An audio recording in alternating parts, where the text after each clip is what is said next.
Math के आज के इस क्लास में एक्चुअली संख्या पद्धति से संबंधित जो कॉन्सेप्ट है उसको और थोड़ा बढ़ाने का काम आज करेंगे। ठीक है, इसके पहले एक वीडियो हमने बनाया हुआ है। उस वीडियो में हमने संख्या पद्धति समझाया है और मूल रूप से कितने प्रकार की संख्याएं होती है उन सभी संख्याओं का परिभाषा हमने दे दिया हुआ है। उसका लिंक इस वीडियो के साथ में डिस्क्रिप्शन में दे देंगे, आप लोग उसको देख लीजिएगा।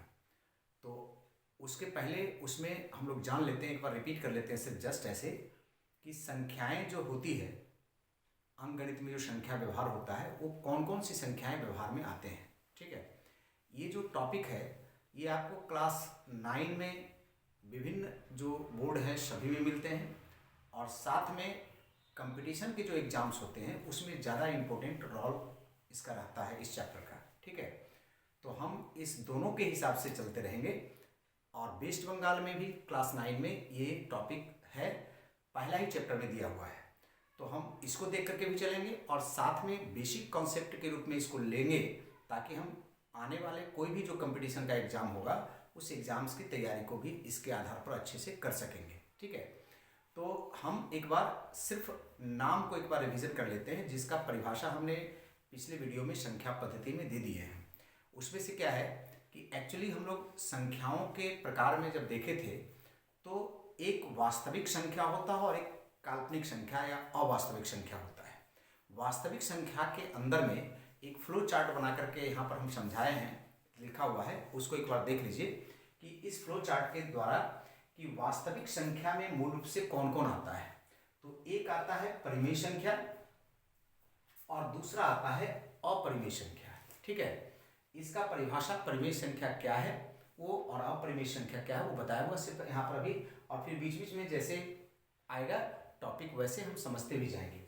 तो साधारणतः अगर परिमेय संख्या का हम बात करेंगे तो परिमेय संख्या एक प्रकार से बोला जाता है कि P/Q के रूप में, मतलब भिन्न के रूप में ऐसी संख्या जिसमें P और Q दोनों ही पूर्णांक संख्या के रूप में होते हैं, उसको हम लोग कहते हैं परिमेय संख्या। ठीक है, जिसमें लेकिन Q 0 नहीं होना चाहिए, इसका एक कंडीशन रहता है कि Q नॉट इक्वल टू 0। तो उसमें हमने समझाया है कि इसका मतलब कि बटे के रूप में जो भी संख्या होगा वो परिमेय संख्या होगा। जैसे कि अगर हम बोलेंगे 5/7 तो ये भिन्न के रूप में संख्या है, ये एक प्रकार से परिमेय संख्या होगा। लेकिन यहीं पर एक बात और समझ लेना है कि क्या बिना बटे में जो संख्या होगा, जैसे मान लीजिए हम अगर बोलते हैं सिर्फ 5, तो क्या ये परिमेय संख्या नहीं होगा?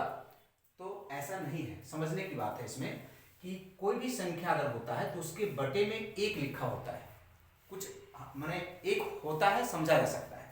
तो इसका मतलब अगर 5 सिर्फ हम अगर बोलते हैं तो इसको भी हम 5/1 के रूप में व्यक्त कर सकते हैं, मतलब कि P/Q के रूप में इसको भी व्यक्त किया जा सकता है। इसका मतलब कि 5 भी अगर हम बोलते हैं तो वो भी परिमेय संख्या होता है। इसका मतलब परिमेय संख्या में दोनों ही तरह से आएगा, भिन्न वाला भी आएगा और बिना भिन्न वाला भी संख्या आएगा। लेकिन सिर्फ जो भी संख्या आएगा उसमें ये ध्यान रखना है कि नीचे में 0 नहीं होना चाहिए। जैसे मान लो अगर बोल दिया 5/0 है, तो अगर ऐसी कोई संख्या अगर बोल देता है तो ये इसमें परिमेय संख्या के अंदर नहीं आएगा। क्यों नहीं आएगा? क्योंकि यहाँ पर नीचे में क्या दिया हुआ है, मतलब हर में शून्य दिया हुआ है। ठीक है, तो अब इसका मतलब क्लियर हो गया कि परिमेय संख्या के अंदर में वो सभी संख्या आता है जो बिना बटे वाला भी हो, ठीक है, और बटे मतलब भिन्न वाला भी हो। तो इसका मतलब देखिए परिमेय संख्या के अंदर में कौन कौन आएगा?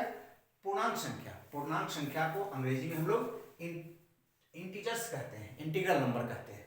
ठीक है, थोड़ा सा वेस्ट बंगाल का जो सिलेबस है उसके आधार पर हम थोड़ा सा एक बार क्लियर करते हैं कि हिंदी मीडियम का जो बुक है उस बुक में थोड़ा सा एक शब्द का प्रॉब्लम आता है कि यहाँ जो पूर्णांक संख्या हम लोग जानते हैं, सभी बोर्ड में पूर्णांक संख्या इंटीग्रल नंबर कहलाता है, इंटीजर्स कहलाता है, लेकिन वेस्ट बंगाल बोर्ड में थोड़ा सा दुर्भाग्यपूर्ण तरीके से इसको पूर्ण संख्या से बोला गया है, जो कि एक गलत शब्द का प्रयोग, माने कहने का मतलब कि अपूर्ण शब्द का प्रयोग किया हुआ, सही नहीं है। यहाँ पर पूर्णांक संख्या का प्रयोग हुआ।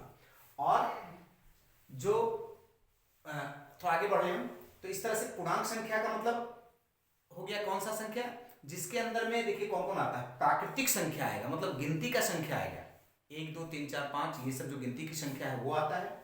और उसमें अगर शून्य मिला दें तो उसको मिलाकर के हम लोग पूर्ण संख्या कहते हैं। लेकिन यहाँ वेस्ट बंगाल के सिलेबस में उस पूर्ण संख्या का नाम अखंड संख्या बोला गया है, एक्चुअली होल नंबर होता है। ठीक है, तो ये थोड़ा सा ध्यान रख लीजिएगा कि अगर वेस्ट बंगाल का किताब खोल के अगर बैठे हैं तो वहां पर जो अखंड संख्या का शब्द का प्रयोग हुआ है वो एक्चुअली पूर्ण संख्या है, जो अदर किसी भी बोर्ड में या फिर मैंने आपको गूगल में सर्च करेंगे तो उसका नाम आएगा पूर्ण संख्या, लेकिन उसको वेस्ट बंगाल सिलेबस की किताब में लिखा हुआ है हिंदी में अखंड संख्या। ठीक है, तो अंग्रेजी नाम से मिला लीजिएगा सीधा सीधा। पूर्ण संख्या मतलब होल नंबर होगा, और पूर्णांक संख्या मतलब इंटीग्रल नंबर या इंटीजर्स बोलते हैं, इंटीजर्स। ठीक है, और परिमेय संख्या को रेशनल नंबर बोलते हैं। तो इस प्रकार से क्लियर हुआ कि परिमेय संख्या के अंदर पूर्णांक संख्या आता है। पूर्णांक संख्या के अंदर कौन आता है, तो प्राकृतिक संख्या मतलब गिनती की संख्या 1 2 3 4 5 ये, और उसमें अगर शून्य मिला दें तो उसको मिलाने के बाद वो जो प्राकृतिक संख्या होता है वो कहलाता है पूर्ण संख्या। ठीक है, क्या कहलाता है, पूर्ण संख्या।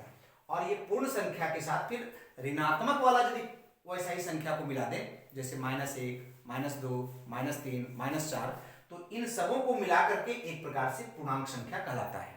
ठीक है, अर्थात पूर्णांक संख्या में -1 -2 -3 -4 -5 ये सब आएगा, और जीरो भी ले लेंगे उसमें हम। ठीक है, और फिर 1 2 3 4 5 भी ले लेंगे। तो इस प्रकार से जो मिलेगा उसको हम लोग क्या कहेंगे, पूर्णांक संख्या। और जो पूर्णांक संख्या होगा वो सभी परिमेय संख्या भी होगा। इसके अलावा परिमेय संख्या थोड़ा अलग भी होगा, माने बटे में जो संख्या होगा, भिन्न के रूप में जो संख्या होगा।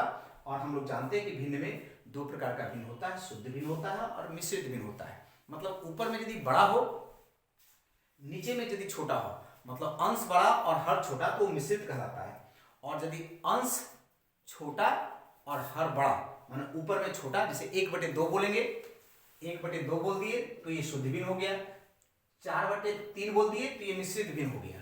ठीक है, इस प्रकार से जितना भी भिन्न में माने बटे में संख्या आता है, वो पूर्णांक संख्या जितना आता है वो सबको मिलाकर के हम लोग क्या कहते हैं, अपरिमेय संख्या कहते हैं, सॉरी परिमेय संख्या कहते हैं। हो गया, तो परिमेय संख्या का फिर अगर बात करेंगे तो यहां से परिमेय संख्या के अलावा क्या होता है, फिर अपरिमेय संख्या होता है। अपरिमेय संख्या में सामान्य रूप में जो रूट के रूप में ऐसा हो जिसका कि पूरा पूरा वर्गमूल हम नहीं प्राप्त कर सकते, जैसे हम √2 बोलते हैं, √3 बोलते हैं, लेकिन अगर √4 कोई बोल देगा तो ये अपरिमेय नहीं होगा।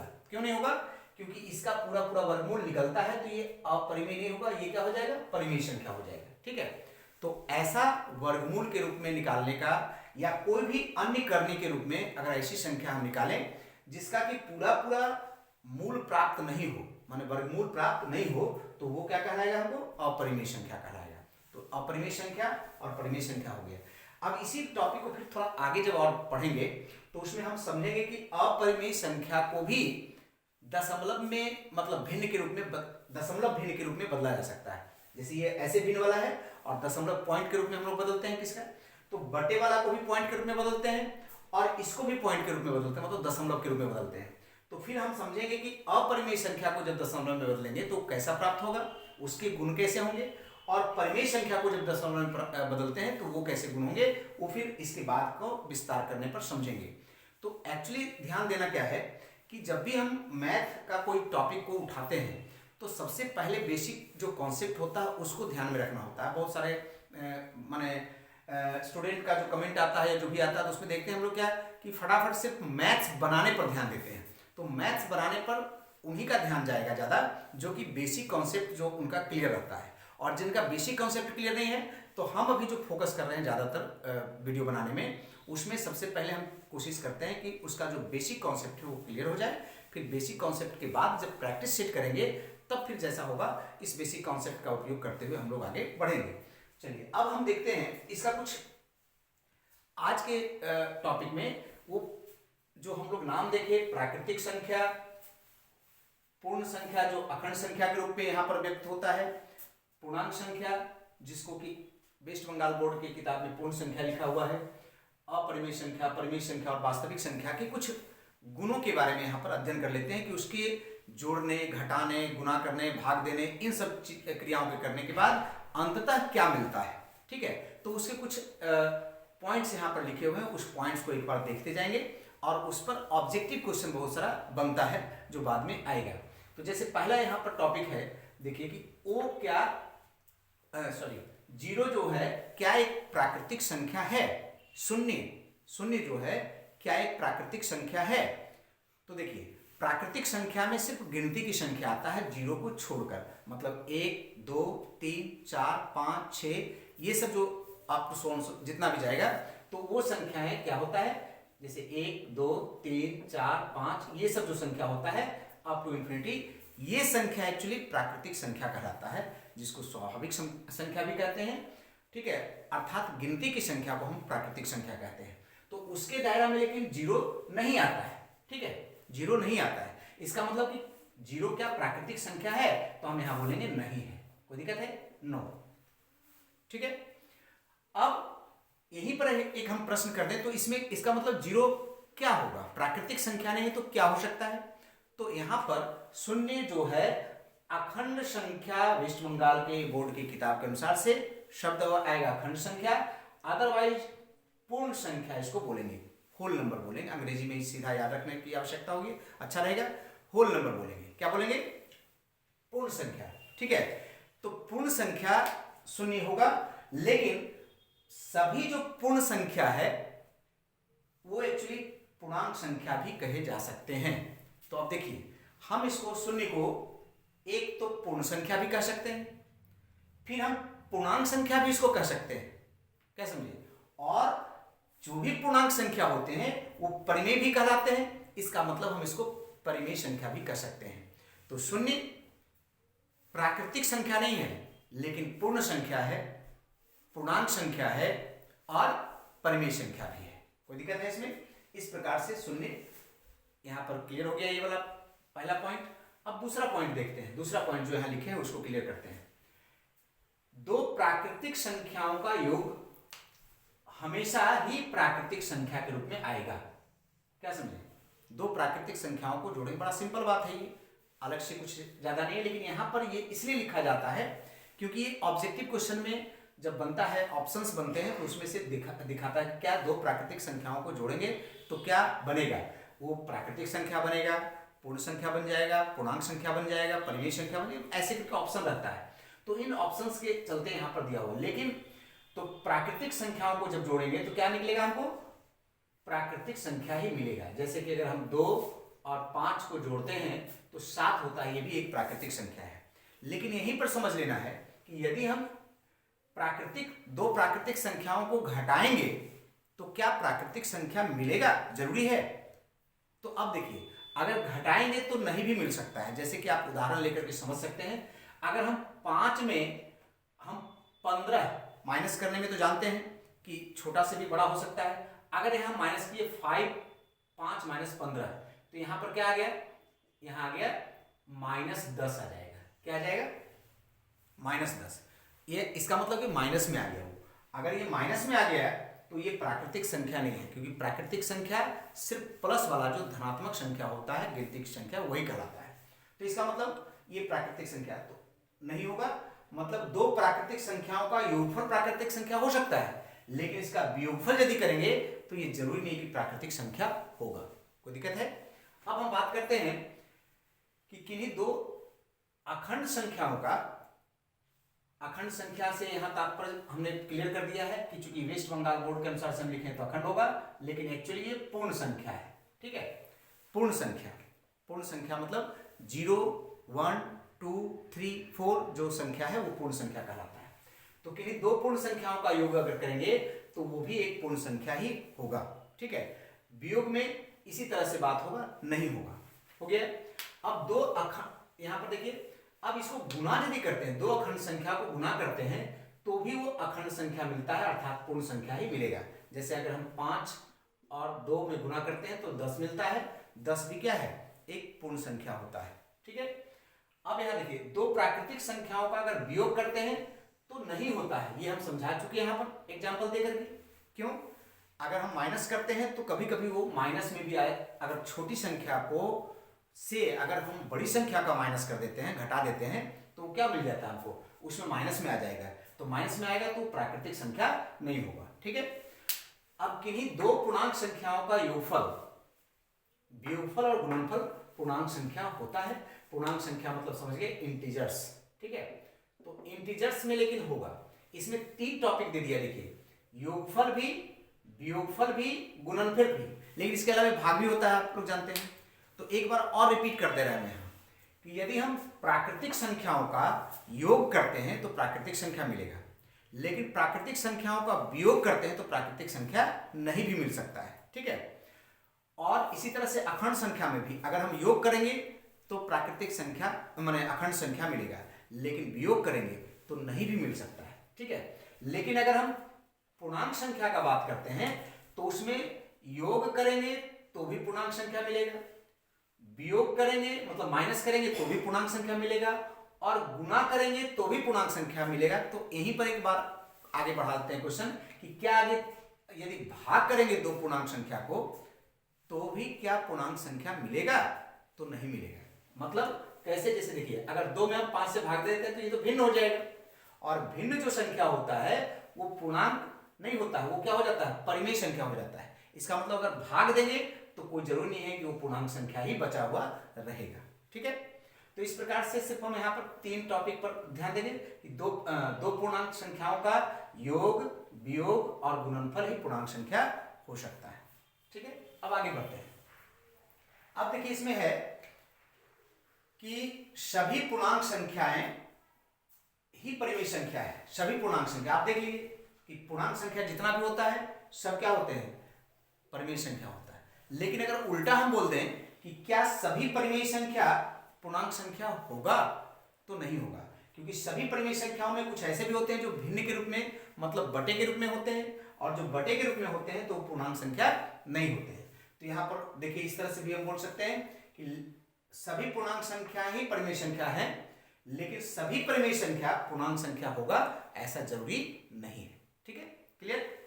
इसी प्रकार से सभी परिमेय संख्या क्या पूर्ण संख्या होगा, देखिए यहां पूछ दिया क्या सभी परिमेय संख्या पूर्ण संख्या होगा, ये वाला होल नंबर, तो ऐसा जरूरी नहीं है। हाँ, लेकिन उल्टा अगर बोलेंगे हम कि सभी पूर्ण संख्या परिमेय संख्या होगा तो ये बात सही है। कैसे कि जितना भी पूर्ण संख्या है, जैसे हम बोलेंगे 0, 1, 2, 3, 4, ये सब क्या है, ये परिमेय संख्या भी हो सकता है। लेकिन परिमेय संख्या में एक्स्ट्रा क्या होता है, बटे वाला भी होता है।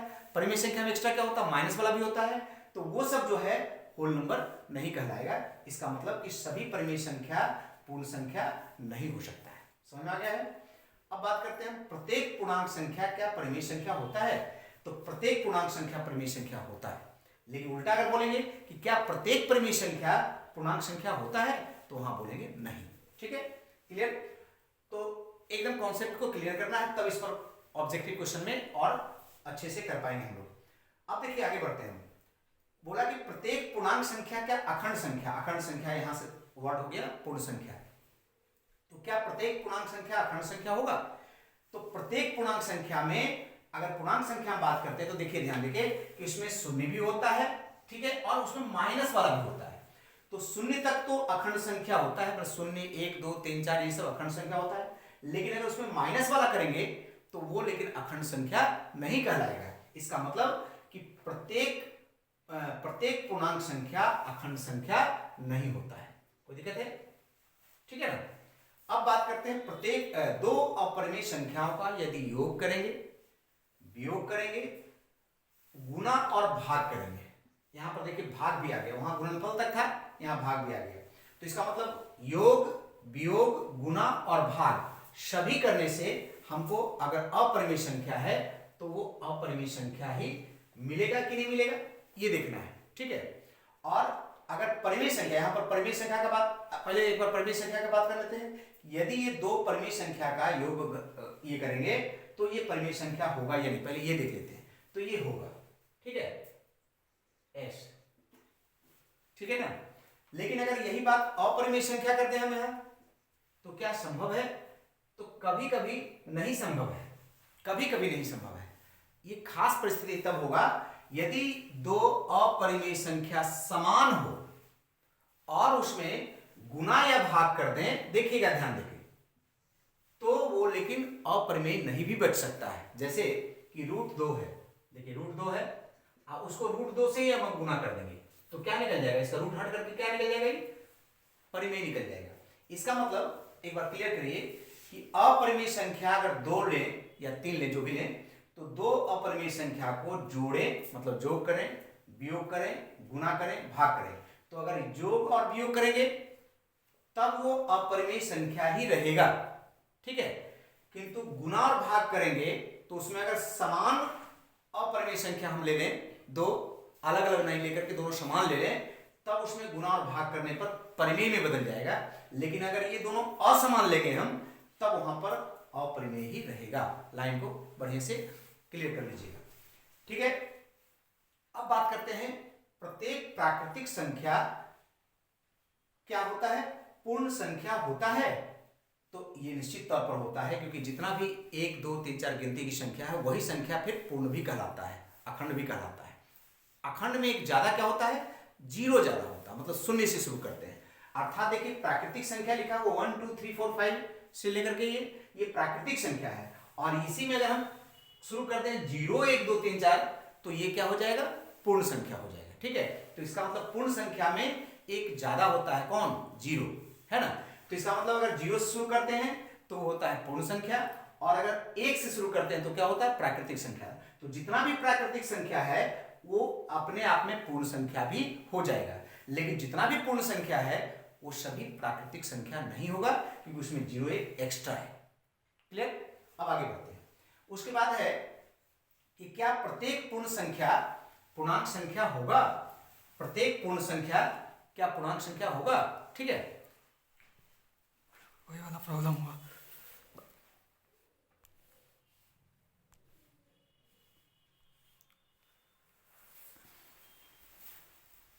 ठीक है, प्रत्येक पूर्ण संख्या क्या पूर्णांक संख्या होगा, तो यहां पर लेकिन प्रत्येक पूर्णांक संख्या पूर्ण संख्या नहीं होता है। यहां पर देखिए कि प्रत्येक पूर्ण संख्या मतलब 0 1 2 3 बार बार हम लोग क्लियर कर दिए हैं, ठीक है।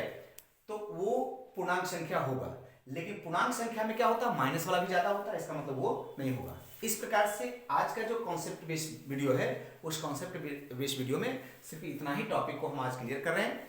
फिर इस पर आधारित कुछ मैथ लेकर के अगले वीडियो में हम आएंगे, ठीक है।